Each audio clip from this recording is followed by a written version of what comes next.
Ya con la presencia de nuestro psicólogo de cabecera, Juan Martín Molinari, a mi derecha. Juan, buen día. ¿Qué tal? Buen día a todos, contento de estar nuevamente compartiendo este espacio con ustedes. Bueno, la satisfacción es nuestra y de la satisfacción es lo que vamos a hablar, satisfacción laboral, esta rama de la psicología positiva. Obviamente nosotros tenemos un hashtag en nuestras redes sociales que es Soy Positivo, ¿es así? Hashtag Soy Positivo en @Radio ColVH y en ColVH. Bueno, ¿qué tan positivo se tiene que ser o tiene que ser uno para poder conseguir trabajo o tener esa satisfacción laboral?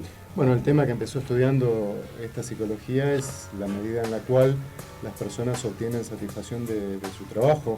Es decir, un poco la pregunta que se hicieron al principio es ver por qué las personas a veces se sentían satisfechas y felices haciendo actividades por las cuales no se les pagaba. Y en algunas otras ocasiones, personas que tenían trabajos prestigiosos o bien remunerados no se sentían tan felices, ¿no?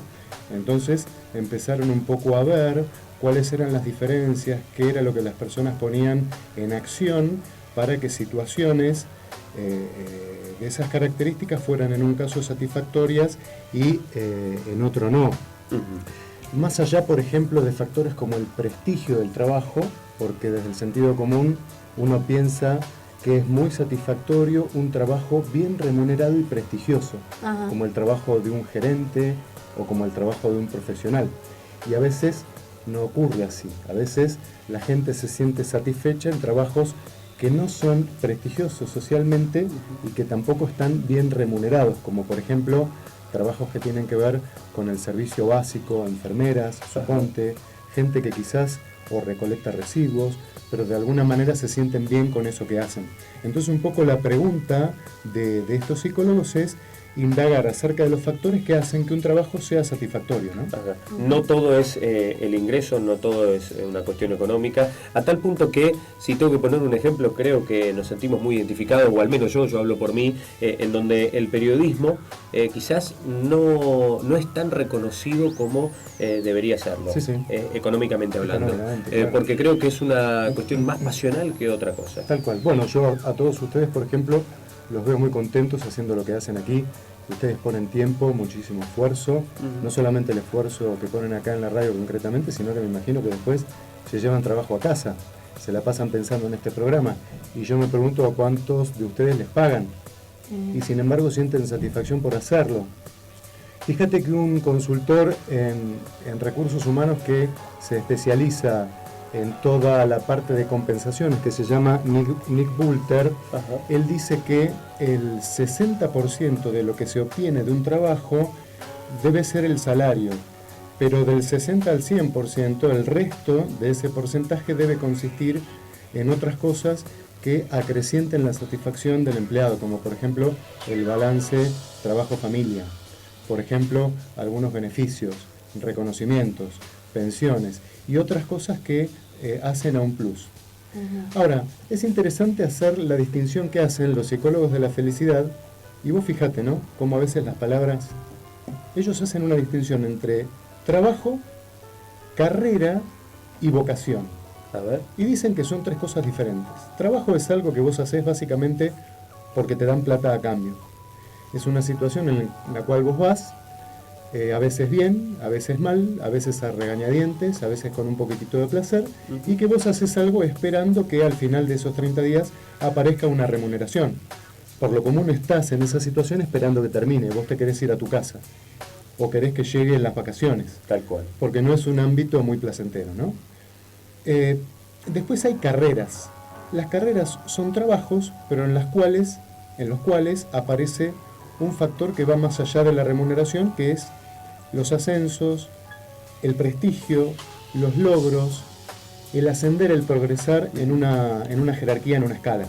Los objetivos y las metas a alcanzar. Por ejemplo, en el caso, suponte, de un empresario que va, o quizás también hasta de un profesor que va ocupando como distintos niveles hasta que llega al nivel máximo de responsabilidad. Pero en estas dos situaciones la gente hace su trabajo esperando que le den algo a cambio. Y después, la última idea, que es la idea de vocación, es totalmente distinta. La vocación ya compromete cuestiones mucho más íntimas, cuestiones que tienen que ver con la pasión, como vos decís, con el sentimiento, y en las cuales la actividad es tomada por sí misma. En el trabajo y en la carrera, la actividad es un medio para lograr una cosa, un ascenso o una remuneración. Y en la vocación la actividad no es ningún medio, es un fin en sí mismo. Claro. Es cuando uno hace una cosa porque le gusta hacerla. Exacto. Más allá de factores secundarios. La pregunta es, ¿en cuál de estas tres actividades uno piensa o vos pensás que las personas son más felices? Cuando están en un trabajo, cuando están en una carrera, cuando están desempeñando su vocación. Y es claramente cuando están desempeñando una vocación. Hoy tuvimos oportunidad de leer en el diario, por ejemplo, de que el presidente de la Corte Suprema de la Nación, Ricardo Lorenzetti, dice que se va a apartar del cargo por cansancio moral. A mí me queda claro que ese hombre no está ahí cumpliendo un trabajo. A mí me queda claro que ese hombre está ahí por una vocación. Calculo yo, pienso que es un enamorado de la justicia. No dice que se está yendo porque está cansado físicamente. Porque económicamente mal no debe estar. No. Yo creo que no. Pero experimenta cansancio moral. Eso nos muestra que el hombre está como implicado axiológicamente con su trabajo, que lo valora desde lo vocacional. Pero también está la otra punta, ¿no? Se va desgastando con el tiempo. Se va cansando. Claro. También habría que ver el significado que uno le da al gastarse, ¿no? Es decir, si uno está comprometido con su trabajo y si el trabajo para uno es una vocación, uno debiera experimentar una cierta satisfacción en el ofrecerse y en el gastarse. Ajá. Suponte ustedes con el periodismo, ¿no? Sí. Con la comunicación. Sí. Ustedes también dejan esfuerzos y tiempo y preocupaciones, posponen quizás otras cosas placenteras como la familia o ir a jugar un partido de fútbol por esto. Es decir, ustedes se gastan en esta actividad, pero ese ofrecerse, ese consagrarse y ese gastarse remunera. No en el sentido material, sino en el sentido espiritual. Y esto es un poco lo que los psicólogos de la felicidad dicen, ¿no? Que lo que da realmente felicidad es tratar de transformar el propio trabajo en vocación. Claro. Aparte, vos fijate, en la década del 90, algunos economistas europeos que escriben desde lo que es la situación de la economía europea, que es una economía de la acumulación, de la opulencia, de la riqueza. Por ejemplo, Jeremy Rifkin empezaron a hablar del fin del trabajo, digamos, en un futuro hipotético, con economías riquísimas, con grandes acumulaciones de riqueza, el trabajo ya no sería necesario, sobre todo en economías que están centradas en el sector terciario de servicios. Casi todo estaría automatizado, digamos, todo tendría que ver con jornadas de trabajo muy reducidas. Entonces, Jeremy Rifkin y otros empiezan a hablar de que el trabajo va a desaparecer. Ahora bien, pudiera ser que el trabajo en algún momento desaparezca, pero yo no creo que en algún momento las vocaciones desaparezcan. La gente siempre va a tener deseos de poder consagrarse a eso que íntimamente los atrapa y les gusta. Al menos hace el intento, ¿no? Al menos hace el intento. Y después de esto, un poco como contestando a esta tendencia, un jesuita que se llamaba Jean-Yves Calvet publica un libro que se llama La necesidad del trabajo. Y en ese libro Calvet argumenta que a pesar de que las economías sean ricas y que el trabajo sea cada vez menos necesario, porque con menos trabajo se alcanza a producir lo mismo y más por el aumento de productividad que da la tecnología, Calvet dice que el trabajo es necesario porque tiene que ver con con el desarrollo, con el progreso de la naturaleza humana.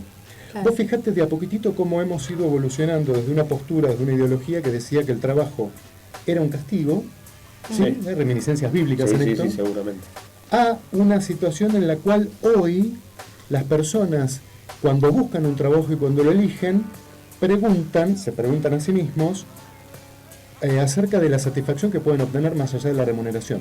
Te tiro un dato, por ejemplo, en Estados Unidos se ha demostrado en estos últimos años que, por ejemplo, los estudios de abogados, ¿sí? Análisis que se hace en Estados Unidos sobre la profesión del derecho, los estudios de abogado invierten más dinero en retener jóvenes profesionales que en reclutarlos. Porque es mucho más difícil retenerlos que seleccionarlos y reclutarlos. ¿Por qué? Porque normalmente la gente joven se introduce al mundo del trabajo con esta idea, con esta manera de ver las cosas. Bueno, sí, yo quiero vivir, quiero mantenerme material, económicamente, pero aparte quiero que el trabajo me enriquezca como persona. Claro. Eso es muy difícil retener a los talentos, ¿no? Pero para retenerlo y para que no haya una fuga de cerebro tampoco, la empresa o el dueño de una empresa debería mimar a ese empleado, ¿no? Sí, sí. O por lo menos generar situaciones en las cuales las personas se comprometieran desde otro lugar. Vos fíjate que... ¿Hay falta de compromiso? Hay pocas oportunidades para que las personas pongan en acción sus fortalezas. Vos fíjate que un psicólogo de la felicidad muy conocido en Norteamérica, se llama Martin Seligman, en uno de sus trabajos, él plantea que para que un trabajo traiga de felicidad es necesario comprometer las propias fortalezas y no solamente las capacidades. Las capacidades son cosas, talentos que tenemos y que no podemos aprender. Por ejemplo, la persona que nace con inteligencia matemática, o la persona que nace con inteligencia espacial, o con alguna destreza motora. Esas capacidades no se pueden aumentar porque vienen por genética. Tal cual. Lo que sí se puede modificar y aprender son las fortalezas. Por ejemplo, la fortaleza de la valentía, de la honestidad y del liderazgo. Y yo te voy a poner, ya que vos amás el fútbol y jugaste en primera, yo te voy a poner un ejemplo para que se entienda, ¿no? Por ejemplo, Messi representa en la selección un talento. Messi es talentoso. ¿Cuál es el talento de Messi? Bueno, evidentemente en manejar la pelota con una destreza que ya no es destreza, que es arte, poesía, uno podría decir, ¿no? Ahora bien, Mascherano representa una fortaleza, que es el liderazgo. Tal cual.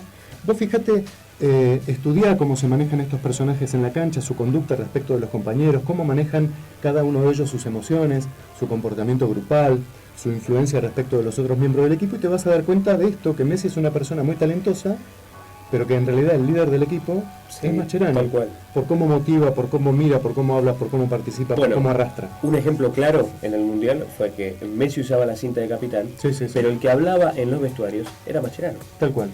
Es un emblema como era un capitán sin cinta. Sí. El que hablaba, el que imponía el diálogo, el que imponía el respeto del rival para con él y con sus compañeros era Javier Mascherano. Bien. Creo que el ejemplo es claro, ¿no? El que alentaba al equipo también. Sí. Es muy importante que haya una persona que, a Que pesar arengue, de las ¿no? caídas, que arengue, claro, que aliente al equipo a seguir adelante. Bien, y una preguntita que también podríamos hacernos, aunque esto ya abriría el debate y la polémica, no es el propósito, es que nos preguntemos a quién de los dos se veía más feliz.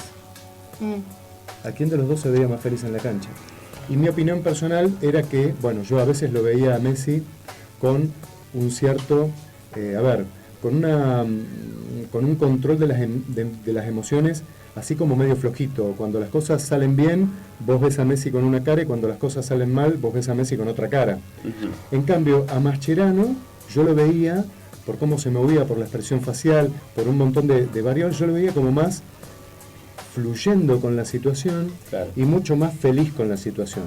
Un poco lo que los psicólogos positivos dicen respecto de esto es, si vos podés en tu trabajo involucrar y poner en funcionamiento tus fortalezas, que son rasgos morales las fortalezas, vos podés ser feliz en tu trabajo, aunque tu trabajo sea mal remunerado o no sea prestigioso. ¿Podemos repetir cuáles son esas fortalezas? ¿Cuáles son las fortalezas clave a tener en cuenta para un trabajo y para poder adquirir esa felicidad y esa satisfacción? Muy bien, yo te voy a mencionar algunas, pero hay un libro muy lindo que se llama La verdadera felicidad, que es un libro de Martin Seligman. No es un libro de autoayuda, es un libro realmente científico, donde él presenta una lista de 24 fortalezas, que es más, hay una página de internet que es www.authentichappiness.org en inglés, donde vos podés entrar y cumplimentar un test para medir cuáles son tus fortalezas, y de ahí que vos puedas ver cuáles de estas fortalezas podés aplicar en tu trabajo. Pero yo te voy a mostrar acá una lista, una muestra de las fortalezas que Seligman define. Por ejemplo, fíjate estas: amor por el conocimiento, Sí. curiosidad e interés por el mundo. Pensemos, por ejemplo, en el caso de un profesor. Sí.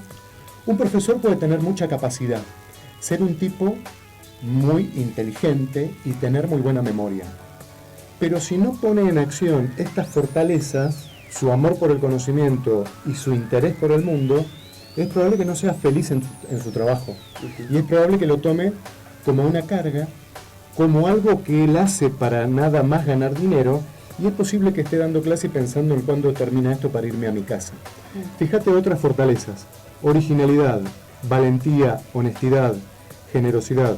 A esta altura ya tenemos en claro que esto que Seligman denomina fortalezas son en realidad virtudes o previrtudes o protovirtudes que se pueden entrenar con el ejercicio. La humildad y la responsabilidad, ¿son consideradas fortalezas? Son fortalezas. Son fortalezas. Son fortalezas, Seligman las considera fortalezas, bueno, en función de valores, ¿no? Sí. Aquí habría que preguntarse, bueno, ¿qué es lo que pasa cuando una persona se siente el centro del universo? ¿Qué Claro. tipo de cosas no puede hacer o qué tipo de cosas hace mal?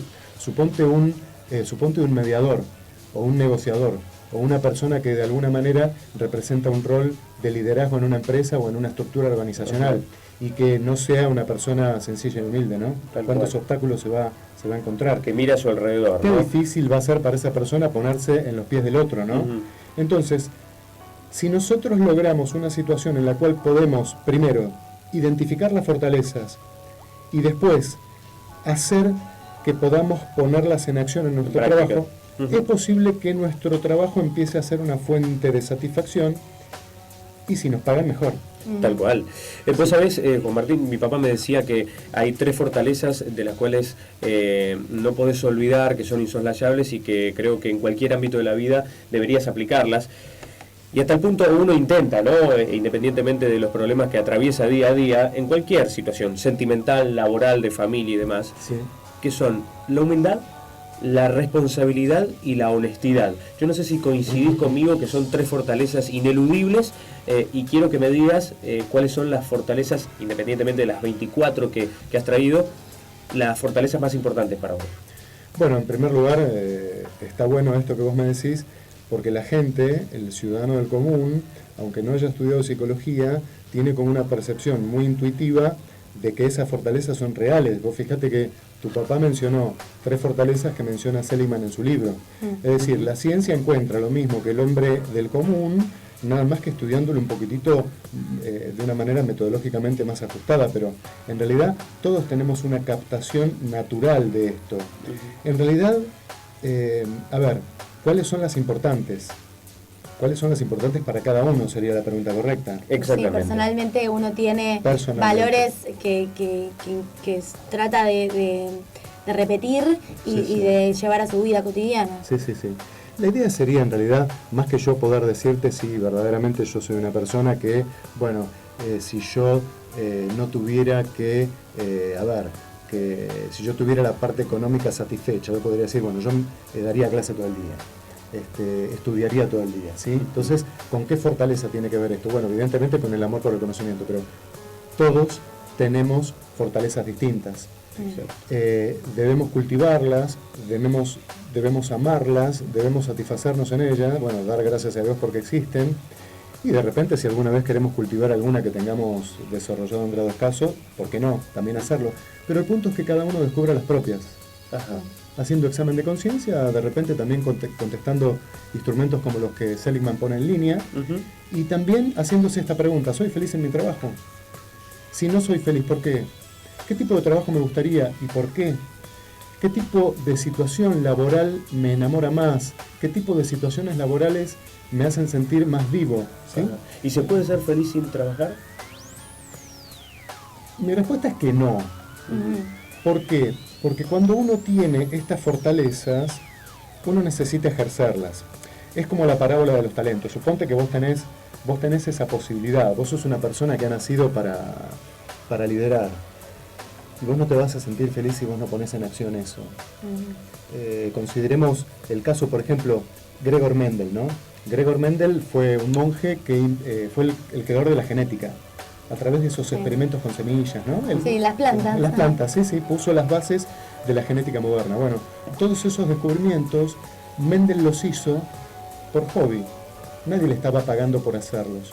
Sencillamente, él era un curioso de qué, de cómo funcionaba la naturaleza. Entonces se puso a estudiarlo. ¿Por qué? Porque sentía el deseo de hacerlo. Entonces, es muy probable que, aunque uno no necesitara comprometerse, uno lo hiciera igualmente, aún sin necesidad. Porque por definición, estas son cosas que no hacemos para obtener una tercera, sino que las hacemos nada más que por ellas mismas. Brillante, Juan. La Muy verdad lindo. que me quedaría hablando horas y horas de Muy este lindo. tema, como es habitual todos los martes con nuestro psicólogo de cabecera. Y es nuestro psicólogo, ya lo adoptamos, así lo bautizamos y así estará acompañándonos a nosotros y a ustedes que están del otro lado a través de colbyhd.com.ar, que nos siguen y nos escuchan de lunes a viernes de 9 a 11. Juan, brillante. Entonces me voy con esta fortaleza.